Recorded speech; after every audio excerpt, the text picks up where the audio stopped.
I wash my hands too. All right, here we go. We're going live.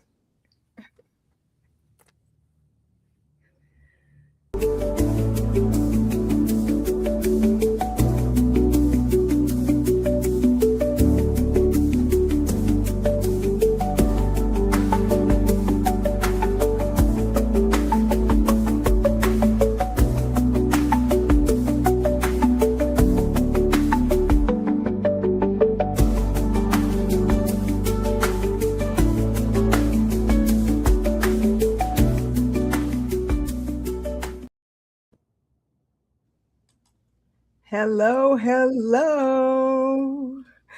Hey, hey, hey, hey. Hi. Welcome, welcome, welcome. Welcome, everybody. Welcome, everybody. We're excited to be here on Wednesday. Yes, we have a new date, y'all. A new evening, a new day on Wednesdays, a new time. So glad to be here on Wednesdays. You all start popping in. Look, we even have new cups. Oh my gosh, we're just doing the new thing all of a sudden right now. So that was just because Demi got tired of me probably holding all those different cups up. So I was like, okay, we got to fix that.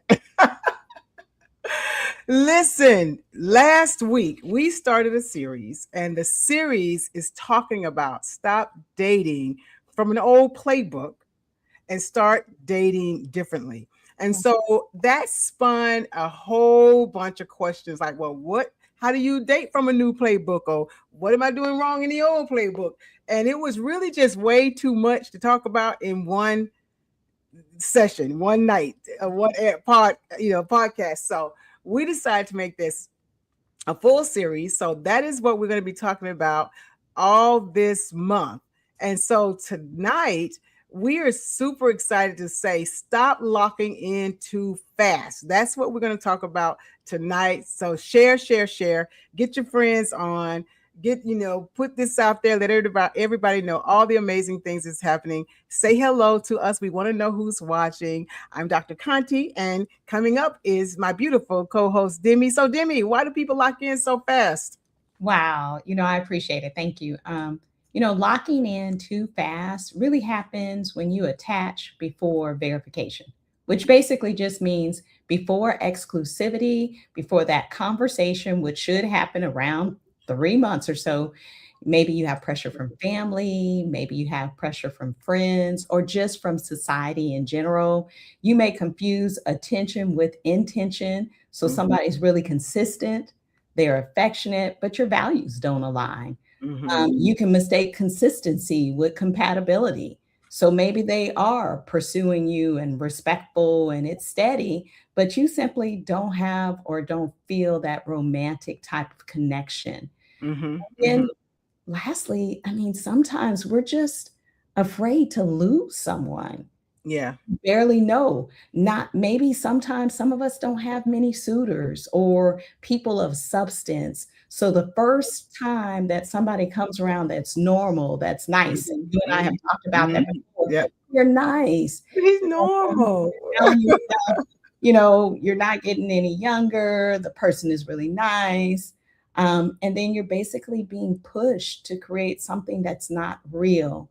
So I'm going to tell everybody, that we're here for the empty nesters. We know that we're here for those that have been in long-term marriages and now you're divorced. Maybe people that have been in your jobs or careers for a long time and you're ready to start dating again. I want you to get your pen and paper out. I'm old school, or get ready to take some notes because you don't want to miss this tea. And we all know a goal without a plan is just a wish. So tell us, Conti, where do I start? If I haven't been on a date or before I go on a date and it's been a long time, what do I start with? Well, good question. Good question. Before going on a date, it's very, very important. So, one of the things that I teach is that there needs to be a strategy. So, in the relationship labs, there is a 5-step strategy. First of all, your desires. What is it that you desire in a partner? I've asked people, Demi, give me 10 desires that you desire in a partner, and they're not even able to come up with what it is that you want. And so, if you haven't identified what you want, how can you can't get what you don't know you desire. So you have to see it before you can be it. So the 5-step strategy is the desires, the standards, the boundaries, vetting, and then being patient. And we're going to talk about, the desires, the standards, the boundaries, the non-negotiables, and vetting. Okay. And then after that, just being patient. So we're going to talk about all of those a little bit today. You're going to go in on some standards, but you need to know, what are your non-negotiables? What is it that you absolutely do not want in a partner? And a lot of times, particularly if you've had a bad relationship, a lot of times people can tell me what they don't want before they can tell me what they want. And so we let's discuss some non-negotiables. So you may decide, this is everybody's own desires. It's just your own preference. I'm just giving out some examples. You may be someone who don't like smoking. You may it may cause you to cough, or you may be allergic to smoke. A non-negotiable would be a smoker.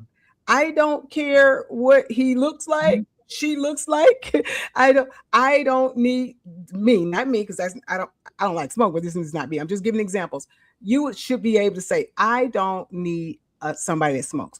Or it could be somebody that is emotionally unstable. Emotionally unstable. You don't want to be around someone that's a non-negotiable. A lot of times people say stuff like, I need to have someone who's a consistent communicator. Well, that's a standard. That's something that you a desire, but it's not a deal breaker. It's not a non-negotiable. So I usually ask people to list at least 3 non-negotiables that you know. They disrespect your boundaries. Yeah. I don't know, but we have to identify those things ahead of time. And I'll throw in one, because we talk about this all the time. I'm not a pet lover. Yes. So that would be a non-negotiable. It's non-negotiable. And I'm praying for somebody that loves pets, because we can have 4 or 5 of them over here, be fine with me. But you have to know that. You have to know what you desire. A non-negotiable for me would be not legally divorced. Most people, we're separated, or well, that's a non-negotiable for me. Not only do you need to be divorced, you need to be divorced and separated for about 2 years, because we teach that it needs to be a period of time there between a divorce and a person. That's, a lot of things are different with widows, and we do talk and teach in widowers, so that's a different little standard. But all of those things are important, understanding and identifying those things. And then the deal breakers, someone who you already see they are belittling you, or having some type of disrespectful behavior. They are unable to manage their addictions. They got some strong addiction, and you see these things ahead of time, because as you all know, Demi and I often say dating is data. You are gathering data when you're dating. You're not moving too fast and falling in love. I always say we have 2 eyes, 2 ears, and 1 mouth for a reason. Listen closely, watch even closer, and close your mouth and not talk, so that you'll be able to gather all this data. So deal breakers would be disrespectful behaviors, still entangled with an ex. These are deal breakers. These are no-goes, right? And so then, Demi, we know we have standards. People sometimes get standards versus expectations mixed up, right? They do. They do. So, I'm going to break it down, and I co-sign on that, what you just said, but let me just break this down, because expectations are often disguised as standards. And so I want some of you all, I see we have a lot that are with us tonight live. So go ahead and drop some standards in the chat. And I want you all to come a little. Yeah, real quick. Also, if you know your non-negotiables, drop a non-negotiable in the chat. Do go for that. But as you're doing that, I want to remind you that standards are core values and lifestyle alignments. And so I want you to come closer. I always say come closer so you can hear me. They reflect safety, stability, and the character of some. So let me repeat that. Your standards reflect the safety, stability, and character. And so I want you to drop them in. So let me share with you some examples of what standards are. So at our big grown age, we want people to be self sufficient, right? Self sufficient. But if you're comparing that to what an expectation is, Mhm. oftentimes we'll say, well, they need to make six figures, or they need to be on this specific type of job, or have this specific profession. That's an expectation, but that's not a standard. Mhm. Hey, I always say 6 feet, six figures, and a six pack. That's a desire, not a standard. Not a standard, not a standard. Or let's talk about, you want someone, we live in a big city and it's, not easy to get around without transportation. So you want someone to have reliable transportation. A stand or that would be a standard. An expectation would be the type of transportation they have. So some of us say we want them to drive a particular car. We want them to drive, and I'm not going to even start because I don't know cars well. We want them to drive a Range Rover or a big body Benz or a BMW. That's an expectation. Mhm, That's mhm, an expectation. And mhm, then lastly, for those who believe in God or faith really matters to you, mhm. would be a standard. But an expectation would be, do they practice the same religious Right, events beliefs. with me? Mhm. Are they in church every week with me? Are they at Bible study? Maybe they're a believer, but they don't go and do that. And so I will just say, put a thumb up if you're clear between what a standard is and what an expectation is. And Mhm, remember that expectations protect your ego, but mhm. standards protect your peace. So we do have some great p- uh, comments here. Must be a true believer, evidence by their lifestyle. Yes, not just, and that's good. That goes back to me saying, watching and listening, and because people can say a lot, and that's what we're talking about today. Why you don't move so fast. That is exactly what we're here saying. Stop moving so fast, because people will say a whole bunch of stuff. Oh, I'm a believer. And a lot of times we say things. I used to tease people and say, you told him you like the color green, you like pets, you like church. Now he said, oh, I go to church every Sunday, I got $3, I wear green every day. It's like you're giving them blueprint. Look, what we say, you just gave him the blueprint, Yeah, right? you just gave them the blueprint. And so sometimes, you have to just watch and see and make sure that their character lines up. Mhm. And so that's another thing. We know the character traits to observe for. And that's a good thing that she said that she said she wanted to make sure that this person, they're not just talking the talk, but they're walking the talk. So watch how people behave, not just what they speak. That was right on time with what we're talking about. And Because I love Trish just said a stable living environment. yeah. Absolutely, that can be a standard. But let's Mhm. go back to what an expectation is. We want them to live in a 4,000 or 5,000 square foot home. Right. That's the difference. And a lot of times we're missing out, and we will move too fast because of something like that. And because of not having these things outlined ahead of time. That's why you can't wait until you meet someone and decide, okay, because maybe is that one of my standards? I don't know what my standard is. Well, he sure got that six pack, 6 feet, and six figures. So then all of your standards, what like Demi said, what's valuable to you goes out of the window, goes out of the window. So making sure that you're watching, how did this person handle stress? Yeah. We talked about this last week. I was saying someone that I sent a little text to, because I'm watching how you handle stress, and it was you blowing up all the time, no emotional regulation. You Right. have to be mindful of those things. Do they expect you to apologize for things that you're not even wrong for? Yeah. Are they showing Are they showing signs that they want to make you feel guilty for stuff? Are they, or do they have a generous spirit? We want people to, in our lives, to have generous spirits. Or do they make you feel bad because you're asking to, or you're not even asking, it's just something that you need, but they make you feel bad for being in their lives and having a need? These are things that we have to watch for, and it takes time.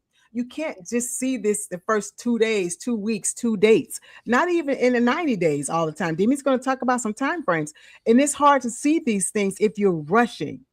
How do they speak about their past relationships? How are they talking about people that they went out with? You know, I had a story with that, right?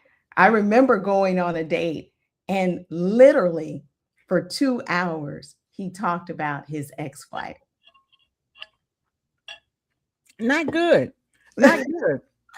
Talking about your ex is, remember I said, wanting to know if that person is emotionally stable and emotionally healthy. A lot of times, if you're still talking about that ex, when I talk about having that readiness checklist, that's one of the things that's on my readiness checklist. You're not ready to start a new relationship if you're still talking for whatever reason about an ex and how they end and why did it end and what they did, he or she did. You're not ready to move on into a relationship. And we owe it to ourselves, divorcees, empty nesters, second time arounders, widowers. We owe it to ourselves to make sure that you've done the work. You're here, you've done the work to be the best, show up your best. You want to make sure you get the person that's done the work and showing up also at their best. A few more things and we're done. How do you, or not we're done, but we're going to go back to Demi for something. How do they treat people that they can't gain anything from? Because sometimes, if you're watching, again, dating is data. And this is why people get unnerved when we say you got to look and listen and investigate and interview. People get nervous when we say that, Demi. They're like, what does that mean? Why you got to do that? But you do, because people are Dr. Jekyll one way and Mr. Hyde another. So you're watching for these details. These are not small details. These are major things. These are character flaw indications. And we want to make sure that we are checking the list and marking the boxes for character flaw indications, because they don't change and they don't go away. And usually, like one time, Demi and I said, they actually get worse because you're seeing the person on their supposedly best behavior.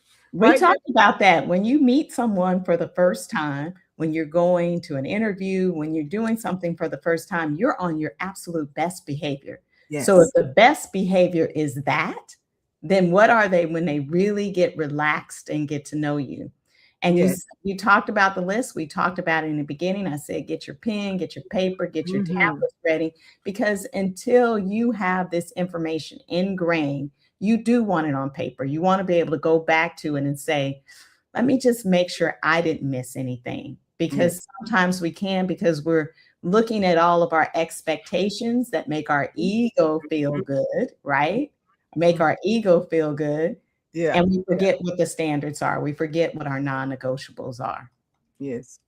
So you have to be clear. Ask yourself, what am I looking for now? What is it that how do I want the person who I'm going to be with to handle conflicts? We got to start asking ourselves those hard questions. What does healthy relationships really look like to me? Because I was really, really astonished before we talked about this before we started the podcast, how many people don't really know what a healthy relationship looks like.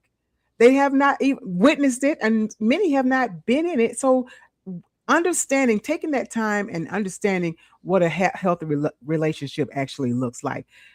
So if it put in the chat, what's a healthy relationship looks like to you? What does it look like to you? So Demi, what about values of others? You know how people put other people's values on you. And I want to say, some people may ask, what do we mean by that? And so oftentimes we assume that that individual has the same values that we do, Mm-hmm. i.e., if I'm loyal, then they're loyal. If I'm Where my no button? serious, No. N-O. you just can't. If I'm serious, then they are. If I'm honest, then they are. Because feelings really don't equal facts, That's and right. chemistry doesn't equal character. That's right. It really doesn't. And you project, the projection creates a fantasy, Mm-hmm. and Mm-hmm. observation creates clarity. That's right. That's right. Yep.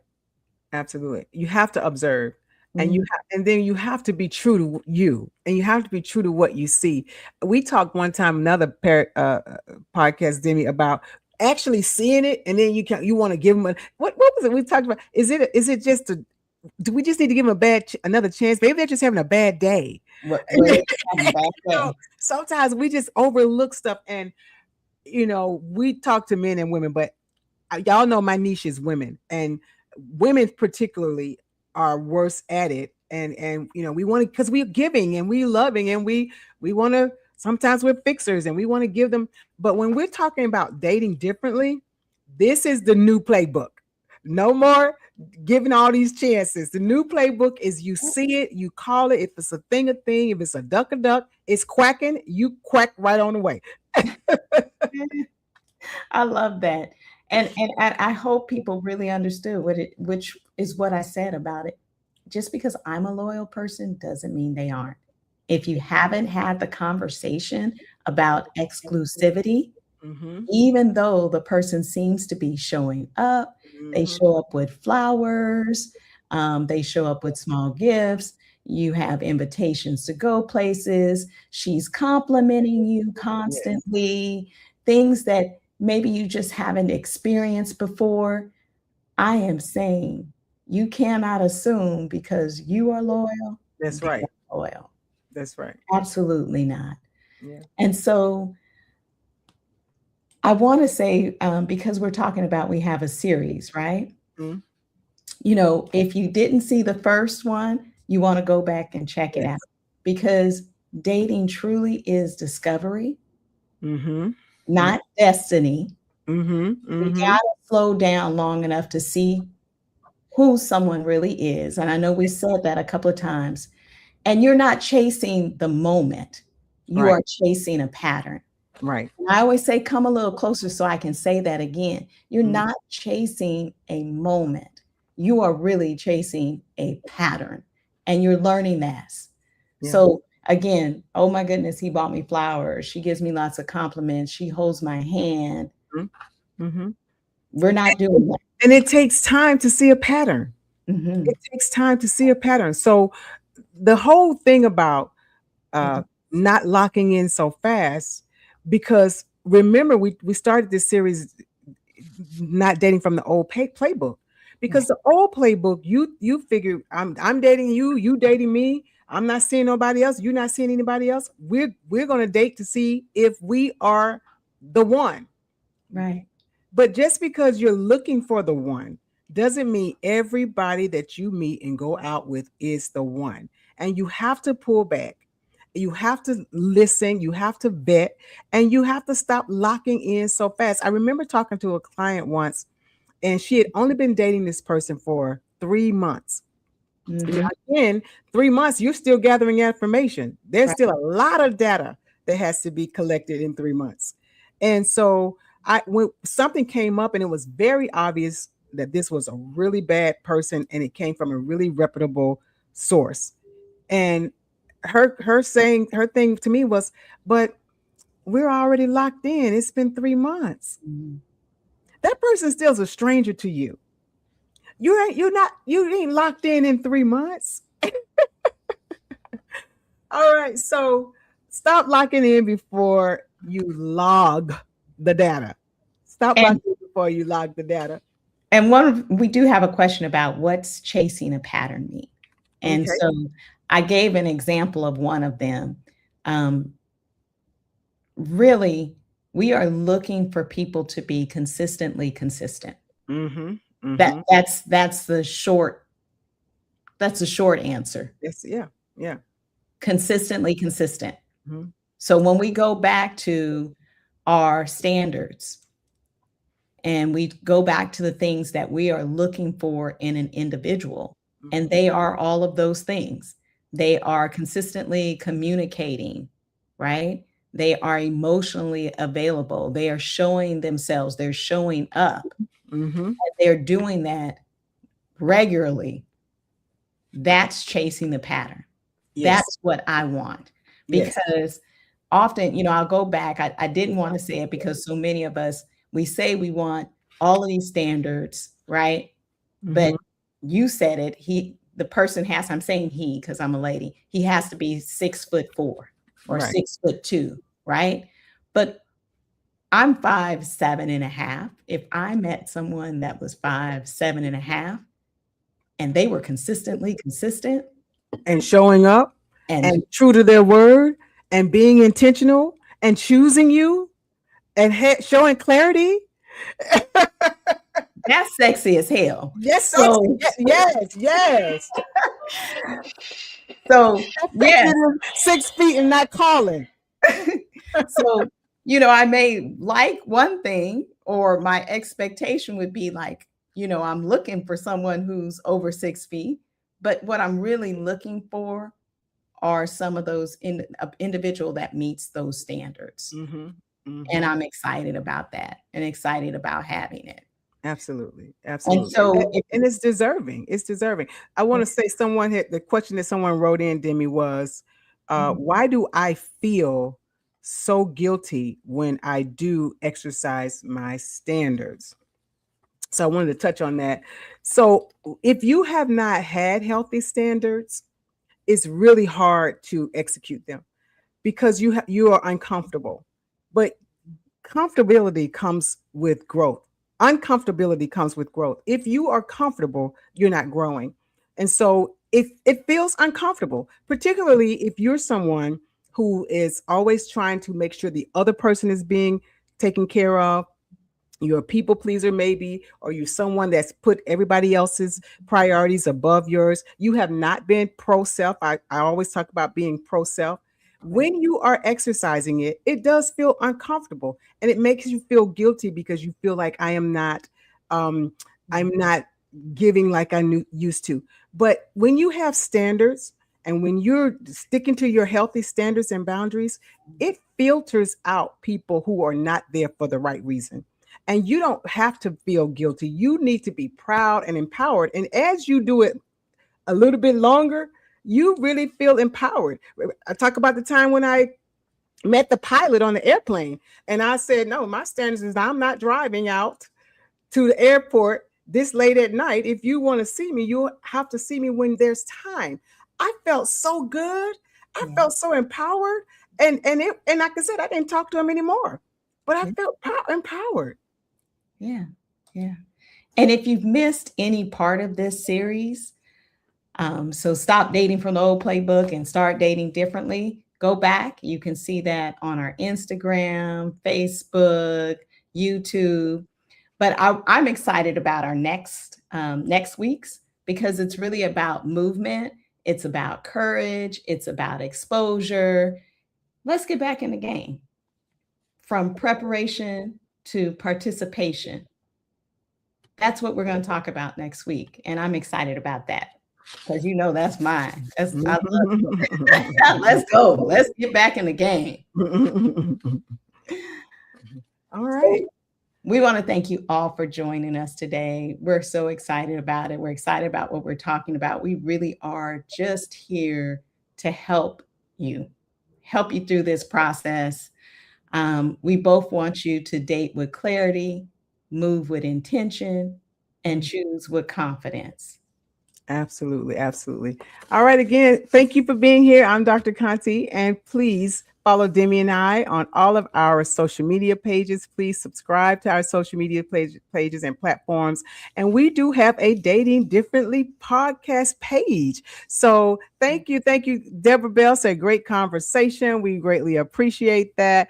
Come back, share, let everybody know this is what's going on every Wednesday. Remember, we do have a new time, and it's every Wednesday at 7:30. So make sure that you go ahead and join us. Remember to share this. You deserve love that brings you peace, clarity, and joy. See you next week.